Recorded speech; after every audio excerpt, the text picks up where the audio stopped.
Hi everybody, this is Coffee, and I'm going to go over policing ecology part 2.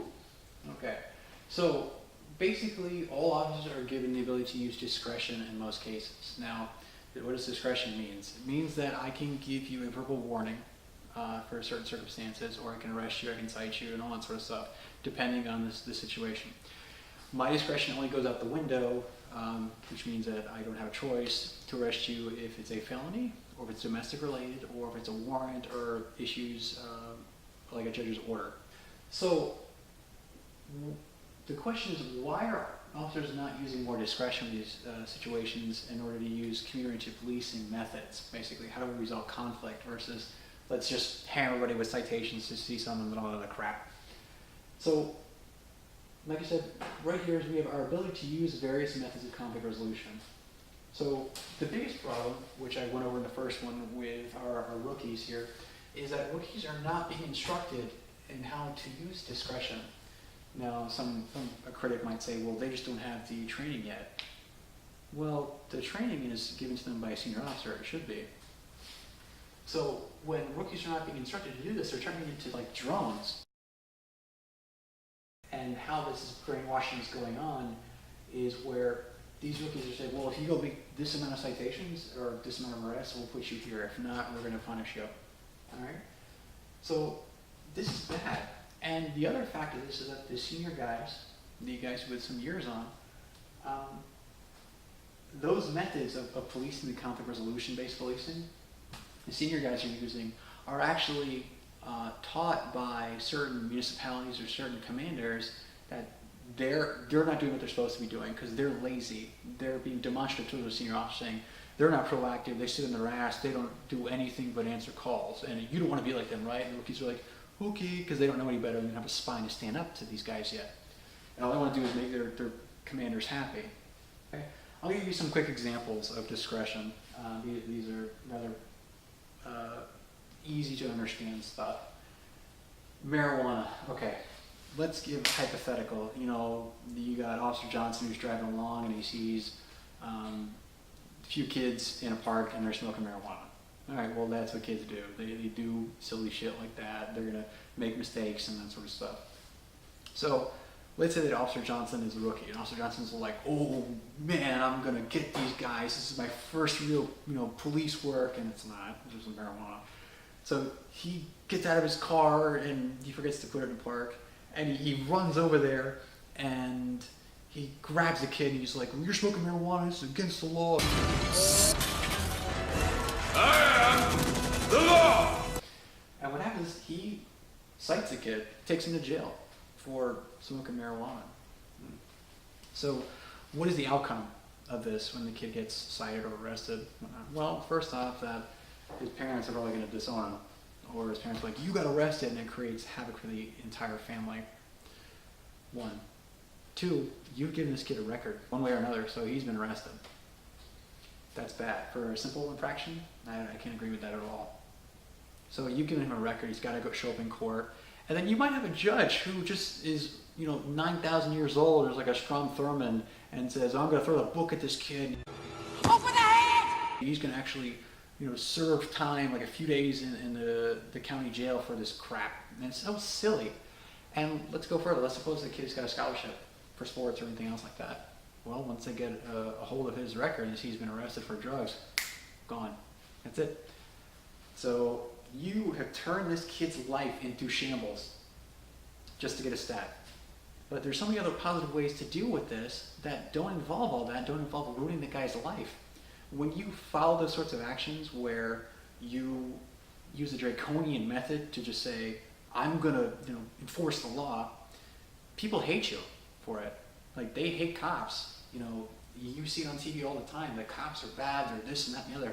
And those are the reasons why. It's because you have discretion that is completely destroyed in the newer generation of police officers because of this silliness.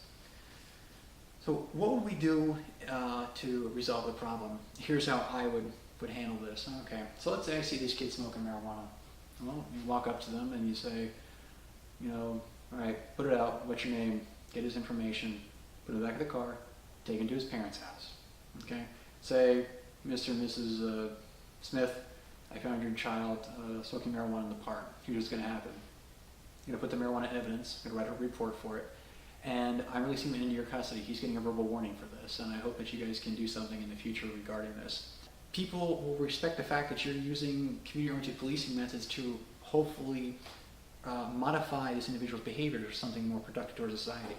The parents will see, oh, okay, well, he spared my kid from all the hassles I talked about before. And the kid, when he grows up, he might not like you right now, but when he grows up, he'll be like, oh, wow, that officer did me a favor. He was actually looking out for my welfare, which is our job.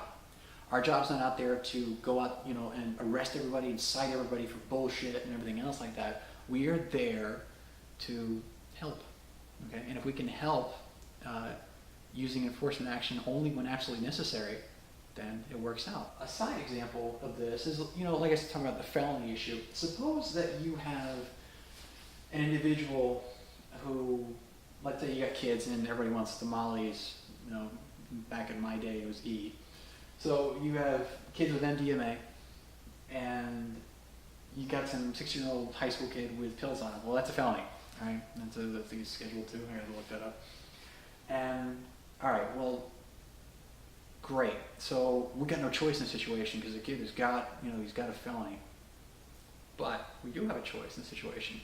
Now, based upon my training experience, individuals who are going to engage in unhealthy drug use are typically doing it for mental health reasons. They're stressed out, or they want to escape from life and that sort of stuff. So what's the better solution in that method? Do I take him to jail? Do I say, well, the law's the law, and I got to follow the law to the T, take him to jail, and he gets a record and a felony record? That bars you from so many different things. Even if they kind of knock it down, he's still getting arrested for a felony. That's a lot of jobs you can't get. And again, the scholarship, done. So how about this, all right? I take him into custody for mental health issues. So I can take him to the closest receiving facility, or like a nicer facility, an intake hospital, and they can take him there, and I can say, little Johnny's experiencing mental health issues for his need to engage in his drug use.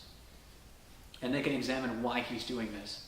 He might not be mentally unsound or anything else like that, but if they can alleviate the desire to use these drugs and curb this behavior, then we actually resolve the problem versus giving the kid the record. Mm-hmm. So, final example I'll give you guys is the traffic example. All right, now everybody's pretty much familiar with this. You're stopped by the police for speeding or anything else like that. So let's say you've got a rookie officer who wants to meet the quota, or wants to go to training, get promoted, or go into that specialized unit. Nylon ninjas. So he wants to go into that unit, and so he says, okay, I'm gonna, cite this guy for his tire tread, his tail lights, and there's seat cushions not fuzzy enough, and whatever nonsense traffic laws are out there. So it gives the guy like 4 or 5 citations. So great. When that guy goes to court, so you have Mr. Smith who goes to court. He's been stopped. Now he's in the court section right over here. Court says to him, the judge says, Guilty. Sentence, death. Done. So makes it where Mr. Smith has to now pay a $1,500 fine. Suppose Mr. Smith is not one of the most rich people in the world, so therefore he cannot make that payment. He can't make $1,500 out of his wallet for something so silly as like the fuzzy seat stuff. So he can't pay it. And even with the payment plan, suppose he can't make it. Suppose he's poor and he's got kids and he's trying to make up for past mistakes in his life. And let's take the entirety of the circumstances, the totality of the situation into account here. But he still got this fine to pay. And the state says, okay, well, you can't pay it? Tough, we're going to suspend your license. Okay. So his license is suspended. And whenever we run people in NCIC and all that cool jazz, it comes back, or the local DMV records comes back, suspend a license. So, suspend a license, now he gets stopped. Now we suspend a license, and he gets cited again. So then he has to go, we stop him, he has to go back to court. And we had this never-ending conflict spiral here where he continuously gets stopped. All right? It's more and more fines for something silly. How do we resolve this? Well, one method is when I do traffic stops. Basically I'm looking for something more serious. if I'm going to be involved in that sort of stuff. If I see like, this looks like a stolen car, or this matches the description of a car that was involved in a robbery or homicide or anything else like that, that's when I'm going to stop the car.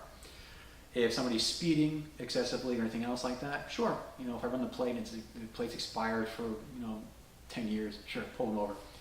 And walk up and I tell them, this is the problem with your car, or this is the problem with your license or anything else like that, and here's how you do this. And they have something called compliance citations, and a compliance citation is you give the individual a chance to fix the problem, and once they fix the problem, they bring proof of it to local precinct or anything else like that. Officer signs off on it, sends it back to the powers that be, and that's it, it's done. Or let's say somebody's speeding. I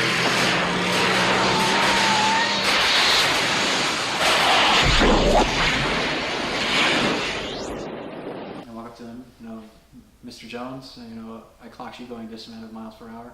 Get his license, everything else, it works out, and I say, Mr. Jones, for your own safety and safety of other individuals, please slow down. Now, when you do something like that versus giving him 9 million citations, he says, wow, that officer is pretty cool. He's looking out for my welfare and the welfare of the public, versus he's trying to meet his quota and I hate officers. If you guys have any questions or any comments, anything else like that, please give me a heads up and I'll do part 3 in a little while, probably tomorrow. And like I said, that's it. Thanks for your time, guys.